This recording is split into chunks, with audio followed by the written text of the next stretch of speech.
Waalaikumsalam warahmatullahi wabarakatuh. Selamat pagi semuanya. Pagi. Nanti kalau ibu selamat pagi semuanya bilang pagi, pagi, pagi luar biasa. Gitu ya. Ulangi lagi ya. Selamat pagi semuanya.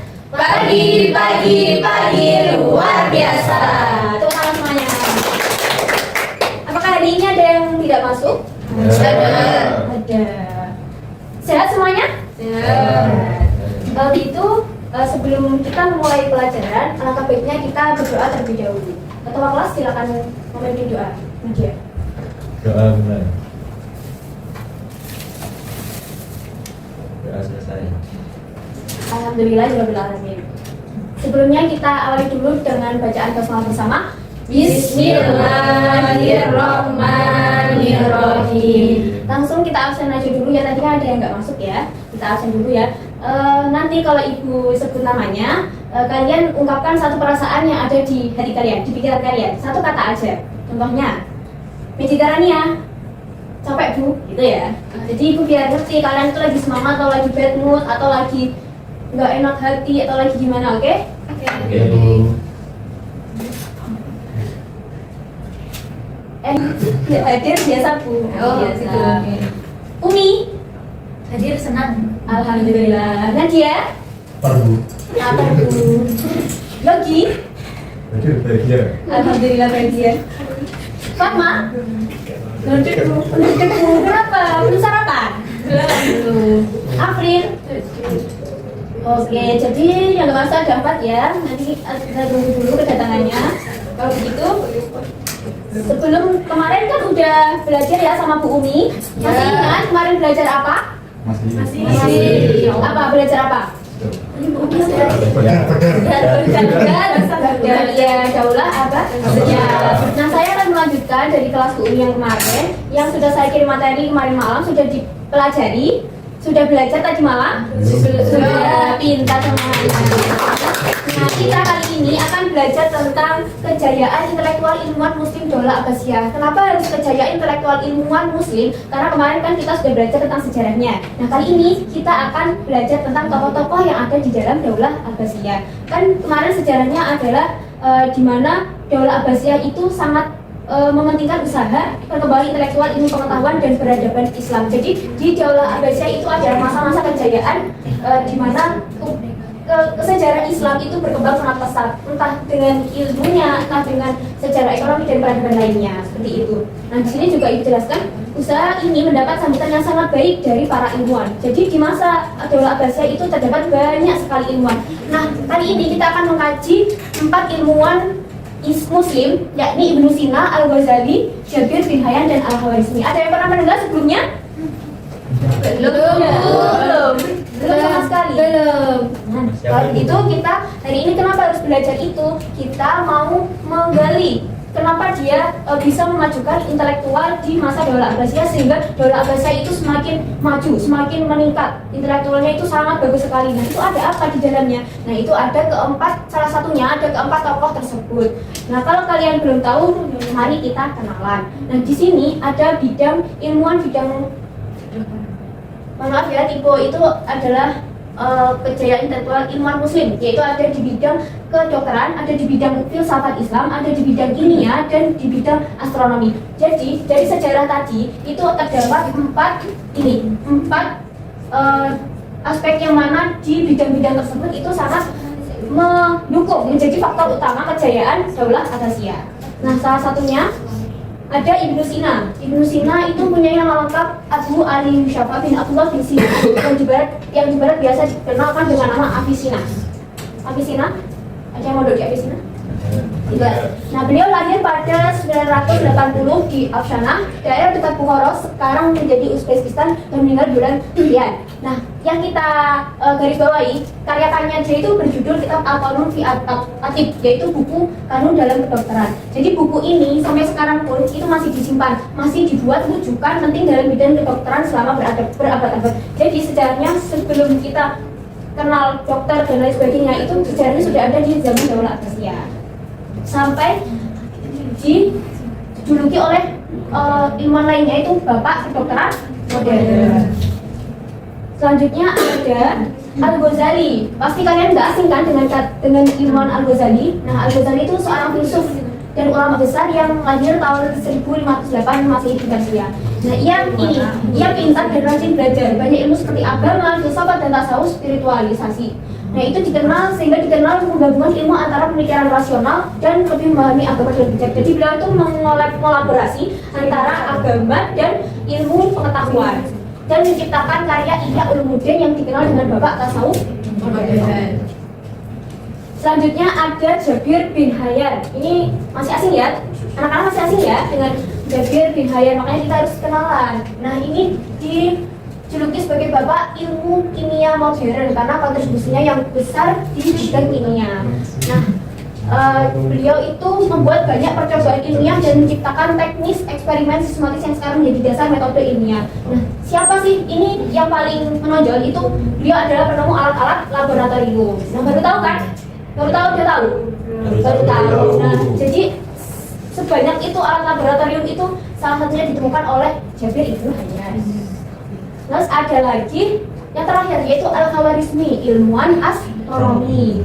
Nah, beliau nama lengkapnya adalah Muhammad bin Musa Al-Khawarizmi, lahir sekitar tahun 780 Masehi di Khawarizmia. Nah, beliau itu adalah ahli matematika dan astronomi dan dianggap sebagai penemu algoritma. Kalian tahu algoritma? Ya, semacam matematika, semacam aljabar kayak seperti itu. Nah, salah satu penemuan penting dari Al-Khawarizmi adalah penemuan angka 0. Nah, angka 0 aja ditemukan loh ya. Kalian udah menemukan apa? Belum? Menemukan cinta. Menemukan cinta, nggak apa-apa.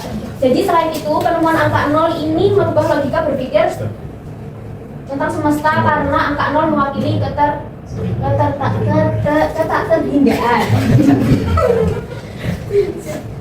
Nah, kesimpulannya dari keempat tokoh ini ada ilmuwan Islam yang sangat berjasa besar dalam pengembangan ilmu pengetahuan dan lain sebagainya. Nah, mereka itu sukses menggabungkan antara ilmu agama dan ilmu ilmiah yang dipunyanya. Kan dasarnya kan mereka punya ilmu ilmiah. Nah, dari keimanannya mereka, keislamannya mereka itu mereka mengkolaborasi. Jadi kita itu nggak hanya ilmu ilmiah aja, tapi kita juga harus punya ilmu agama. Jadi antara agama dunia dan akhirat itu harus imbang. Nah, kita ada game puzzle turnamen. Ibu tadi udah menyiapkan, bisa dibaca? Jelek ya tulisannya. Kejayaan intelektual ilmuwan Muslim Daulah Abbasiyah. Bisa dibaca ya Mas Ihan. Ada siapa ini? Ibnu Sina, Terus ada Al-Ghazali, Ada Jabir bin Hayyan, Ada Al-Khawarizmi. sedikit ulasan. Yang menemukan angka 0 tadi siapa? Al-Khawarizmi. Yang menjadi filsuf terkenal. Ghazali, Yang sebutannya Avicenna. Ibnu Sina, Yang mengkolaborasi antara agama dan ilmiah.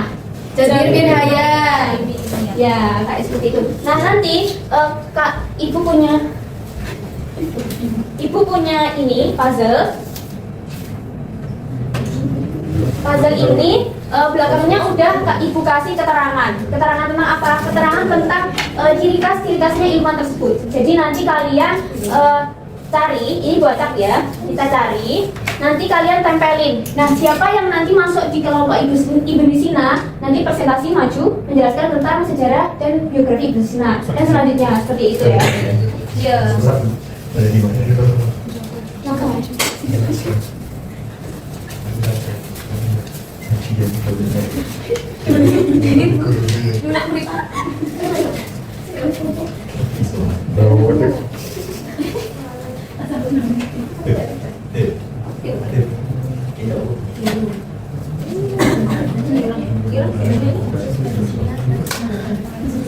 Nah, kalian silakan Ibu kasih waktu 5 detik aja ya. Langsung ditempelkan Ibnu Sina. Ayo, siapa yang Ibnu Sina bisa maju ke depan? Saya. Ayo maju ke depan.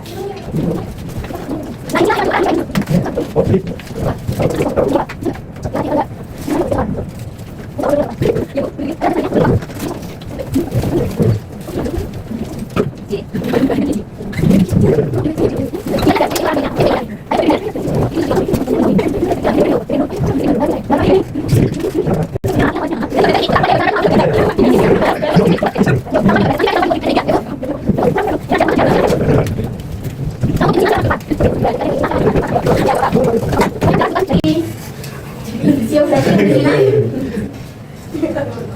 Cina. Ya. Beliau bernama lengkap Abu Ali Abu Sain Bilabilo bin Cina. Benar apa betul? Benar. Tepuk tangan, terima kasih. Kelompok Al-Ghazali, silakan maju. Al-Ghazali siapa lu? Ayo, ayo Mbak Umi. Oh, iya. Al-Ghazali kan punya karya Kitab Ihya Ulumuddin. Ya, benar apa betul? Selanjutnya ada kelompok Jabir bin Hayyan. Siapa? Angkat tangan. Elisa. Silakan. Jabir bin Hayyan adalah ilmuwan muslim yang lahir sekitar tahun 721 Masehi di Tus. Ya. Benar apa benar? Benar. Nah, selanjutnya ada kelompok Al-Khawarizmi. Al-Khawarizmi. Siapa? Angkat tangan. Mbak Megi. Oh, Mbak Med. Oh, Mbak Umi. Mbak Septia. Iya. Silakan. Al-Khawarizmi ini dia adalah seorang penemu aljabar. Benar, Pak. Udah bisa semuanya ya. Kalian masih semangat semuanya? Masih. Masih serius? Masih ada yang di pojokan? Belajar apa itu? Nyuek-nyuek kertas itu kenapa? Ayo, berdiri dulu. Berdiri dulu, maju. Bu. Pimpin teman-temannya untuk semangat. Ayo. Ya. Kalian masih ingat yang Ibu Sisi ajarkan dulu tepuk semangat dan gini tuh? Ya kan? Ayo. Tepuk semangat. Dang dang dang. Ding ding ding. Dung dung dung. Sel. Ding ding ding. Sel. Semangat. Masih semangat semuanya. Tolong semuanya. Nah, ini ada clue. Nanti kalau clue-nya itu Ibu minta. Ya. Paham soalnya masalahnya? Ibu minta angkat tangan kanannya. Ibu minta angkat tangan kirinya. Ibu minta kalian berdiri. Ibu minta kita putar badan. Jalan di tempat. Ya, salah nggak konsentrasi. Clue-nya Ibu minta. Clue-nya Ibu minta. Angkat kedua tangannya. Ibu minta. Ayo kasih tahu. Oh ya. Silakan duduk.